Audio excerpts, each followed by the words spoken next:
No in če v taki situaciji dodaš še eno drugo vrsto tragedijo, sploh ne vem, kako naj začnem.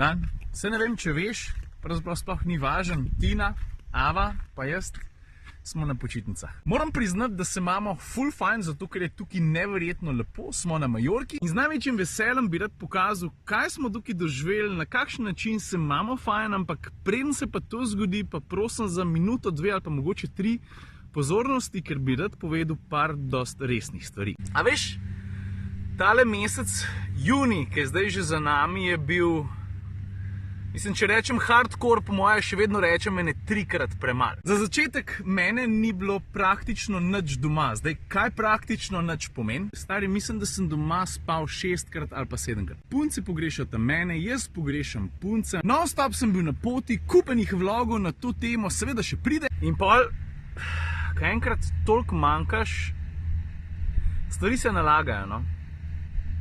No in če v taki situaciji dodaš še eno drugo vrsto tragedijo, sploh ne vem, kako naj začnem. Se ne vem, mogoče si zasledil kje po medijih, po spletu, vem, da se je o tem ful pisal. Zgorela je Miklavška pekarna. Vse, komplet. 20 plus 20 let tradicije je zgorel v dobrih 20 minutah. Ja, veš, Miklavška pekarna, to je pekarna od Tininga očeta, pa od njegovega brata. In da vse skupaj, ne čez noč, v 20 minutah takole zgori, a si misliš, kakšen šok? Kakšen šok je bil za vse nas? Po Miklavških pekarnah je zaposlena tudi Tina, tako da si verjetno predstavljaš, kakšen šok, pa predvsem stres mora biti, ker je tvoja prihodnost tako ali pa drugače postavljena na kocko. Zdaj, jaz ne bi rad s tem drugih obremenjeval ali pa preveč o tem razglabljal, kar se je zgodilo, je bilo zelo grozno in to je samo še ena stvar, ki doda k dejstvu, da smo vse rabili malo oddiha. Takšnega, da damo vse na off, da jaz prekinem z vlogi, da gremo s puncem nekam, kjer lahko pozabimo na vse. Mi smo sicer nekaj planirali, ampak tukaj je bilo enega dela, da prav konkretnega načrta, kdaj pa kam, preprosto ni bilo. Pol se je pa zgodilo nekaj, kar je mene pa čisto s kljuke snel. Pridem domov sta zadnje poti, čekiram maile, pa vidim, da so mi pisali z STA. Najprej gledam, kva se STA, Slovenska tiskovna agencija, what? Pa se malo zberem, vidim, da gre za STA potovalno agencijo in to, kar je tam v tistem mailu pisali, sem mislil, da je čisto zajebancija. Jaz ne vem, a ste vi čarovniki ali kva, ampak se mi zdi, da kada bi nam kdo bral misli. Mi smo želeli en fejst oddih v mailu, pa Ciril, vidimo, da non-stop letaš naokrog, vidimo, da te punce pogrešate, kaj pa če bi šli vi na en oddih, ker imamo občutek, da ga rabite. Jaz pa sem kva, no in pol pokličem tja, oni pa valjda en korak pred mano, ker meni ni bilo nič jasen. In iz prve mi rečejo, Ciril, prosim, če nam daš osebne podatke, zato ker bi vam radi nekaj rezervirali. No, v glavnem, naslednji dan dobim na moj mail letalske karte, voucher za hotel, pa voucher za rentakar. Vse. Mislim, a veš, točno to, ker ti planiraš, da boš naredil, pa valjda ne utegneš, je bilo... Jaz pa ne vem, kako bi se na ta prav način zahvalil, kot to, da vam rečem, da ste totalni cari, da po moje se sploh niti sami ne zavedate, koliko ste nam pomagali, da ste imeli v bistvu v mislih isto lokacijo, ki sva jo imela v mislih jaz pa Tina, njena sestrična je bila tukaj na Majorki, koliko? Še ne en mesec nazaj, 2-3 tedne. Tako da STA, ne tiskovna agencija, potovalna agencija, hvala. Hvala tavžentkrat od mene, od Tine, od Ave tudi, zato ker skoliko njej dogaja tukaj, ko se meče po vodi in noče ven, otroci. Zdaj bom pa nehal moriti, pa bi vam z največjim veseljem rad pokazal, kako smo se imeli, ker imeli smo se pa res noro. Še en dan smo tukaj, pol pičimo domov. No, poglej to. Ja, pa ta glavna stvar, ki jo sploh nisem omenil, Tini sploh nisem nič povedal, je bilo ene vrste presenečenje, par dni prej sem rekel, ej, takrat pa takrat pičimo, bomo spakirali. Kam točno gremo, sem ji pa tudi zamolčil in je videla šele takrat, ker sem jih pripeljal na letališču na gate, pa je videla, kaj gor piše. Ok, odpri oči. Lahko res? Ja, daj. Daj.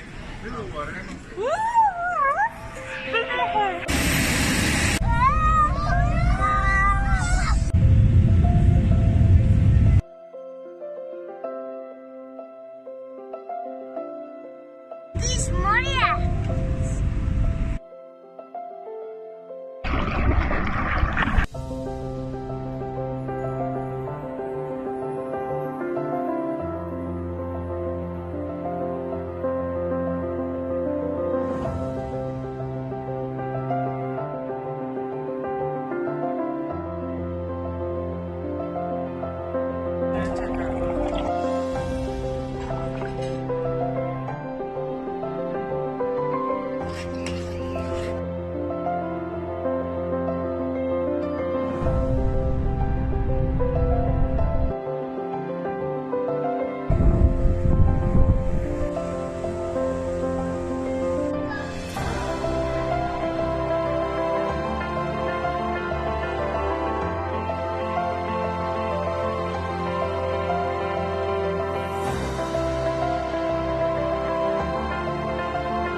Če te pa zanima, kje je ta slikovita lokacija, tale nebotičnik, svetilnik se temu reče ponavadi. Mi smo v enem takem razmeroma zaspanem letoviškem mestecu, ki se imenuje Porto Colom. To je na jugovzhodnem delu otoka, kupenih zelo luštnih plaž, do nekaterih je treba peš, drugače pa noro lepo za sprehode, za bit v easy, za imeti se fajn.